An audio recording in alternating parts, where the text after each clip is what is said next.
We're glad you're with us tonight. I'm Lynn Brooks. And I'm Terry Brewer. The frigid weather has a grip on West Alabama. It is cold out there. It is cold out there. Some people even saw a little sleet and some snow earlier today.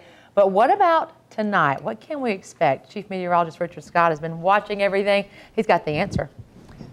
Yeah, Lynn and Terry, a little bit of sleet still falling out there right now. In fact, much of the area is seeing just nothing but sleet. Any snow happening pretty much over the Tennessee Valley at this point, but a heavier batch of sleet over Sumter, southern Pickens, and portions of Greene and Hell counties. That's moving northeast towards the city of Tuscaloosa and Birmingham. No issues on the roadways, though. Everything's above freezing, so no travel issues expected. And all this activity is changing over just a good old-fashioned rain over much of Mississippi now.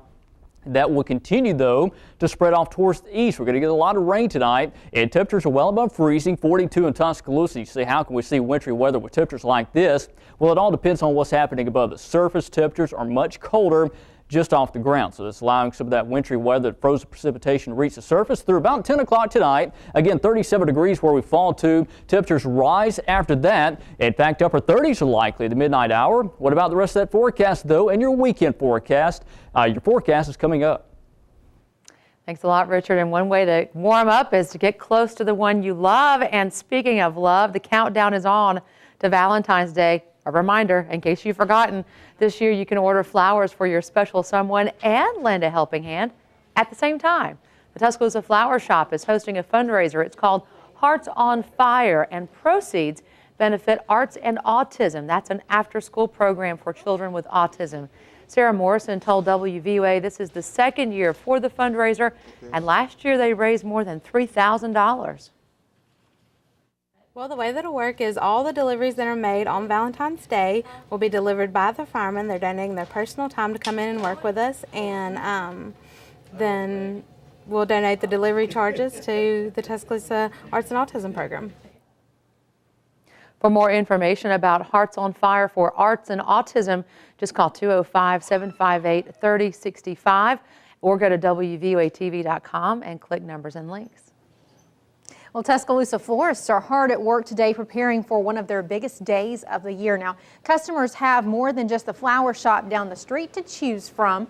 These days, local businesses are not only competing with each other, they're also going up against competition on the internet. Jill Parsons with Pat's Florist in Tuscaloosa tells us buyer beware. Parsons says if you choose to buy online from a company you're not familiar with, you will be taking a chance on what you'll actually get.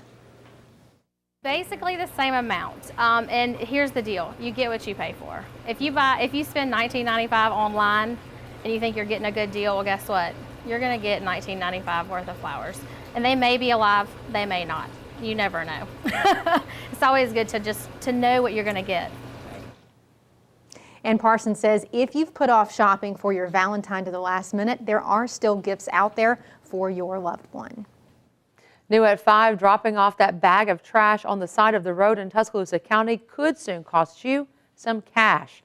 The Tuscaloosa County Commission saying dropping off that litter is actually illegal dumping. Officials say it's become a big problem in some areas. Tuscaloosa County Probate Judge Hardy McCollum told us the most common issue is litter on the side of the road. The County Commission says it's an eyesore and needs to be dealt with, and the easiest way to do that is through education. One of the things that I was trying to emphasize when it was the fact that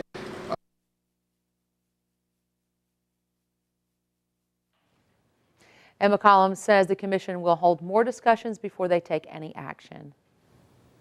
A Tuscaloosa County pastor took his message of faith to the earthquake-damaged country of Haiti. Reverend Jeffery Thompson of First Baptist Church in Northport spent a week doing mission work in the country. Thompson was originally set to go in November, but after U.S. missionaries were shot and killed in the country, the trip was postponed. Thompson spoke to his congregation in his Sunday sermon on what he learned from the trip. While in Haiti, Thompson said they looked past their cultural boundaries while spreading the message of God. Didn't matter whether we were Republican or Democrat. Didn't matter whether we were white or black. We were there to represent Christ. And Thompson is currently planning a trip to Africa later on this year.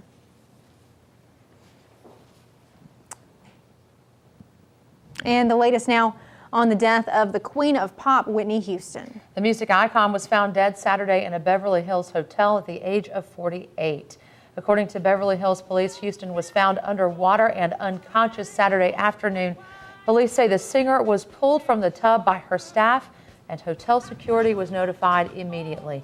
Details of Houston's death have not yet been determined, pending toxicology reports. Ed Winter with the LA Coroner's Office says today they have not released any information about the possibility of drugs playing a role in the singer's death. I feel honored. I really do.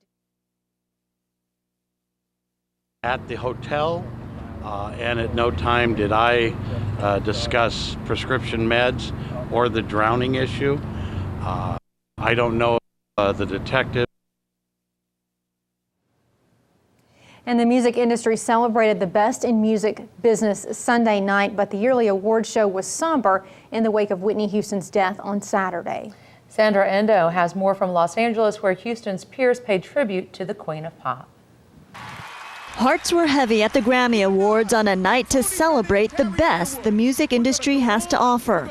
Just over 24 hours after learning that Whitney Houston died in a Beverly Hills hotel room, her peers came together both to mourn and to pay tribute. There is no way around this. We've had a death in our family. Host LL Cool J began the evening with a prayer for Houston and then played a clip of her unforgettable Grammy performance.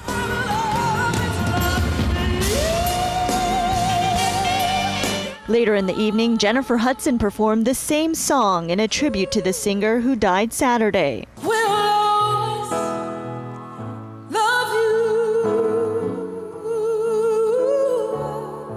you. Many still in shock over the loss and in awe of the contributions she made to the world of music. And if there was no Whitney, there would, there'd be no Jennifer Hudson, no Christina, no Alicia Keys, no Beyonce. It feels like there's this heavy cloud, but it also feels like, I feel like what better place to celebrate her life than at the Grammy. I just want to say to Whitney up in heaven, we all love you, Whitney Houston. An autopsy on Houston's body was conducted Sunday. There will be no cause of death at this time because it is pending toxicology. And that could take up to 6 to 8 weeks. Houston's much publicized struggle with drugs and her tumultuous marriage to Bobby Brown made her fodder for the tabloids. Despite the bad times, she is being remembered as one of the greatest voices of our time. A voice silenced too soon. As the music industry pays tribute to the late Houston, there's no word yet on official funeral arrangements for the pop singer. Reporting from Los Angeles, I'm Sandra Endo. Toxicology reports on Houston's death are expected to be released in 6 to 8 weeks. In the meantime, Houston's body is being moved to New Jersey for the funeral.